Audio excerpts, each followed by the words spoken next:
Hey guys, thanks for clicking on the review today. We've got an exciting test coming up. We've got the L-mount native lenses from Sigma for the Panasonic S1 we're going to be testing today, and putting it through its paces with all the various lenses we've got. So we've got that coming up, but just a little bit about me and the camera we're using today, shooting this on the S1, and I've had the camera for a couple of months and I've been really getting into the video side of stuff with manual focus, and that's been really a joy to use. But today is all about continuous autofocus, and it's all about the L-mount lenses that we've got today. So they are the 50mm f1.4 from Sigma, and we've also got the larger 85mm f1.4 as well. So exciting test to do. So we're going to be comparing them against the 24-105, which is what I'm shooting on just now, and we're also going to be comparing them against the MC21 converter from Sigma. So that takes EF lenses, so any lenses that you've got for your Canon cameras, we're going to be able to put them onto there and then attach them to the Panasonic S1 as well. But some limitations with that, as everyone's aware, is that you can't have continuous autofocus. So if you are a still shooter, that is a big problem if you're doing anything fast moving. So this test hopefully today will help clear that up. Anyone that's considering purchasing an L-mount variation of this lens, what are the limitations, what it's going to help you with, and really just, is it actually going to do all those things that we hope it's going to do. So let's go. Helping me today on my test is Joshua, and I deliberately chosen him because he's got a bit of a patterned shirt today, and that's going to hopefully help with the contrast auto detection. Today is cloudy and it's ideal situation for shooting in. We've got a nice scene, which is a nice straight path. There should be no conflicting objects in the way. First test we are doing is the L-mount 50mm 1.4, and we are going to set that on to continuous autofocus, and we're also going to change to high burst mode as well. So the test here, we're going to do some with body face auto detection system that Panasonic has created for the S1, and we're also going to be using just the spot, choose one area and focus using that, and just see if there's any differences between the two. This test, Joshua is about 5 to 6 meters away, so already we've got some issues, and that is that the body face detection's not working all that well. I don't know what's causing that. With the 24-105 it wouldn't do that. It certainly wouldn't perform like that, so that's interesting, but let's see if it changes as he gets closer. Okay, 3, 2, 1, on you go. Okay, yep. Let's see how many of them we got. So once he starts walking, that seems to really improve dramatically, and we actually got a number of images there that seem to work really well. In fact, it's only when he gets very close to the camera it just seems to give up and not want to try and do that kind of macro style, which, all being said, not bad. I'm pretty happy with that result. The only thing I'm a little bit disappointed in is the fire rate. So the fire rate's not high. So as much as I've set it to high burst rate, I am not getting a high burst rate there. I'm probably getting more a medium kind of burst rate there. So if high burst rate is your thing, and you know, if you're doing a lot of sports photography or something like that, this could be a showstopper immediately for you. And bear in mind, shooting this at 1.4, so this is obviously quite a hard test, but at the end of the day it's a 1.4 lens. I think it's only fair that it gets tested at 1.4. So next test, we're going to use the same lens, but we're going to set it to f4. The reason I'm doing this is I want to give it a fair comparison with when I do put the 24-105 on, and I want to make sure that we're trying to create as fair a test as we possibly can. Raising the ISO just a little bit because, again, I just don't want the shutter speed falling slow, and that might make things blurry, in which case you might think that it's not getting the focus correctly. Something strange happens in that when he starts moving, it just seems to want to pick up anything else apart from him. There's some confusion there, and it seems to have fired at the wall and various other things. So it's actually performed not as good there. And I would say that's down to f4.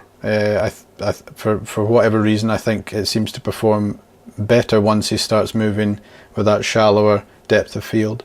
So next up for me is perhaps the most interesting one. I think it's the one that most people want to be able to compare against, and that is when you take EF glass and you mount it onto the MC21 and then put it onto the camera, and then really just how much of a difference are we seeing here.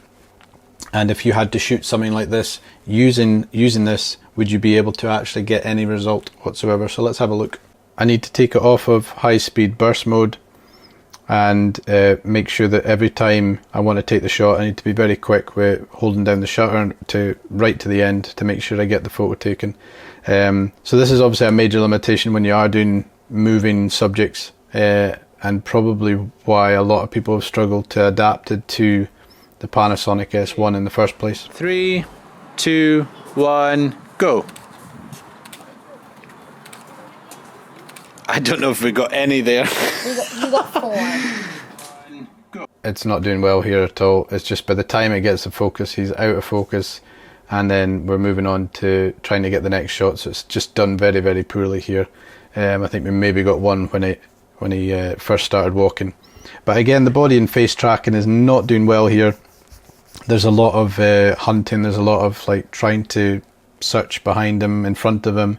So it's not doing very well. So I thought it'd be interesting if we did that one spot area autofocus point, and then we set that, and then we make that quite a small box, and then let's see how it compares when trying to do that. And really up until this point, when I've been using it for stills, that's how I've been using it. I've just found that the body and the face tracking mechanism is just terrible using this this combination. Now it might not be for all lenses, but certainly that's been my experience. And with the spot mode activated, it's done an awful lot better. And as I've been using it really for the last couple of months, this is exactly how I've been using it to try and get good results with moving subjects. But really in terms of burst mode is very, very low. And the success rate can be quite low as well, so this is obviously some of the limitations. And I think this is what has frustrated a lot of users with, is the inability to have reliable continuous autofocus. Right, so next up we are going to put the 85mm on. Same idea, same test again. We're going to start with the body tracking, and then we're also going to try it again on spot focus as well. Let's try the near. So I've had to move the camera a little bit higher here, just because the shot is a lot tighter, so we want to make sure that he's not falling off out of those autofocus areas. First thing you notice, we are on single autofocus and that body face tracking again, and you'll notice straight away that we've got some issues where it just doesn't seem to want to pick them up. So this is very consistent with the other lens as well, the 50mm. And so I think this is an issue that Panasonic and Sigma really need to address, is that for something that should be very easy to focus on, it is not doing it. And that's people that like to use that body face tracking, that's going to be a serious problem. Okay, remember, just that same speed of walk again. Okay, so 3, 2, 1, go.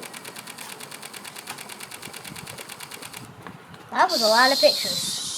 Sorry, I had it on the wrong mode.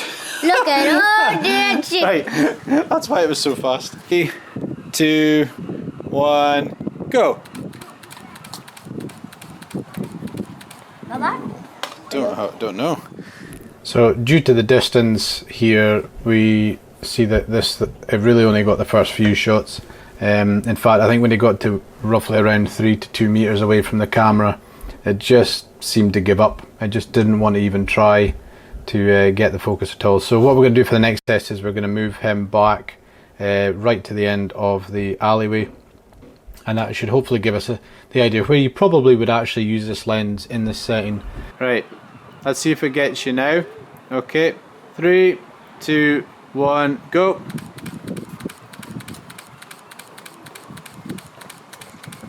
Alright, okay. That wasn't bad. Woo!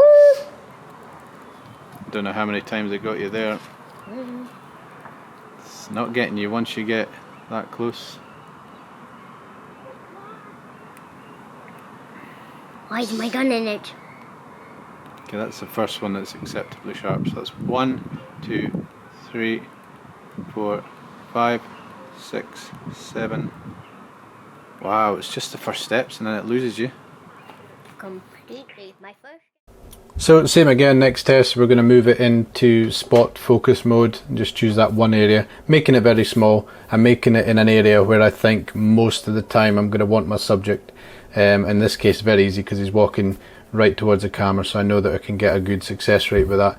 And as I thought, very similar to the other lens, we get a much higher success rate with this. It really just seems to train the camera to think about the one area that it needs to focus on and does a much better job. Now this might not suit everyone because some people are doing stuff where they're not got time to plan their shots and it's very much capturing what's happening. But in my setting as a wedding videographer and a wedding photographer, this is really handy to know that I can make it exactly the way I want it to, which isn't a crazy high burst rate, but at the same time I can train it to look at that one specific area and I know that I can get a good job. So I got my other boy, Daniel, to have a wee shot at it. Now he's wearing a darker t-shirt with just much more of a simple pattern. And I actually found there was a slight improvement here. I don't know if it preferred the colours, I don't know if it was just a contrast thing. But certainly it seemed to do a little bit better. Not a massive amount better, but certainly it seemed to track him a little bit better. And we got a higher success rate with this. It's funny, I think it prefers the black, Awful lot more shots.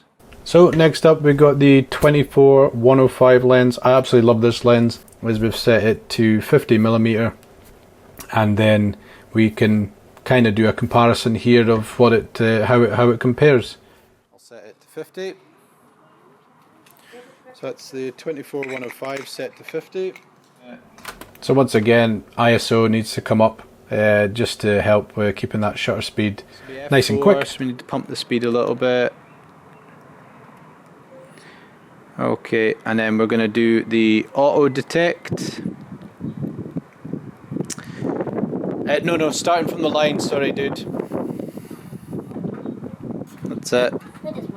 Continuous, burst shot.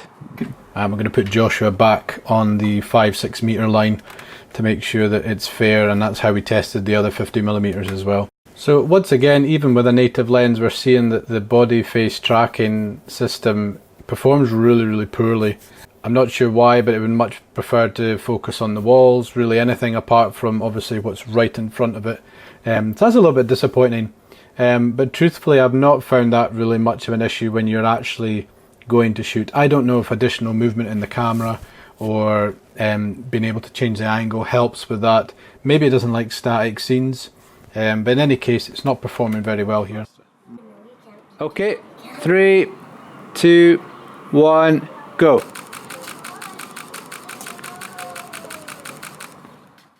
So first thing we notice is the burst rate is exactly what we'd want to see. It's a high burst rate, and then secondly it seems to keep a really good solid lock on the subject moving towards the camera, and then when we look at the actual results of that, we can see that it's a very good result, which you would expect with an f4 lens, but nonetheless, considering the high burst rate, I'm really pleased with that, and it's an excellent way of getting good results for fast moving subjects. So next up we're going to take the same lens, we're going to set it to 85, and we're going to make sure it's at f4 and keep that ISO a little bit higher just to make our shutter speed a bit faster as well. And let's see how it performs. 3, 2, 1, go.